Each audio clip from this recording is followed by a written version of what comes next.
ইয়া রাব্বাল আলামিন। আল্লাহ, তুমি না কোরআনে বলেছো বান্দা যতই গুনাহ করবে আমার কাছে তাওবা করলে আমি তোমারে মাফ করে দেব।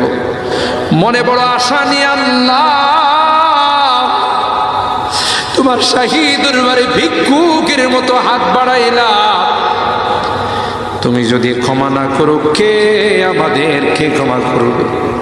কে আমাদের মাফ করবে? ভিক্ষুকে একজনের কাছে ভিক্ষা না পেলে আরেকজনের কাছে পায়। এক দুয়ার থেকে বিতাড়িত হলে আরেক দুয়ারে যায়। তোমার দরবার থেকে যদি মাহরুম হয়ে যায়, বিতাড়িত হয়ে যায়, কার কাছে যাব? কে আমাদেরকে ক্ষমা করবে?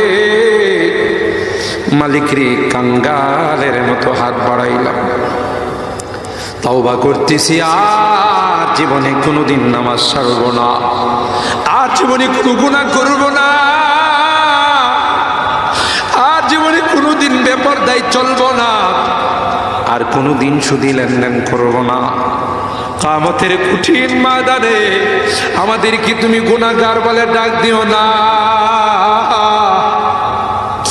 সূরা ইয়াসিনের মধ্যে পড়েছি, আল্লাহ গুনাহগারদেরকে তুমি গুনাহগার বলে ডাক দিবে আর বলবে, এ পাপাচারের দলেরা, এ পাপিষ্টের দলেরা, আমার নেককার বান্দাদের থেকে আলাদা হয়ে যা।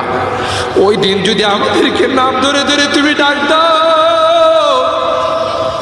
তোমার সমস্ত নবীদের সামনে লজ্জা পাবো। মালিক রে, আজকে হরিনাদি মাদ্রাসা আবু বকর সিদ্দিক রাদিয়াল্লাহু তাআলা আনহুর নামে মাদ্রাসা তোমার ঘরের সামনে বসে তাওবা করতেছি, আর জীবনে কোনো গুনাহ করব না, আর জীবনে কোনো নাফরমানি করব না। মেহেরবানি করে আমাদের তাওবাগুলোকে কবুল করে নাও। আমি মুসাফির চাইছি আল্লাহ, 3 দিন ব্যাপী কোরআনের তাফসীর শোনার পর একটা মানুষও যায় না।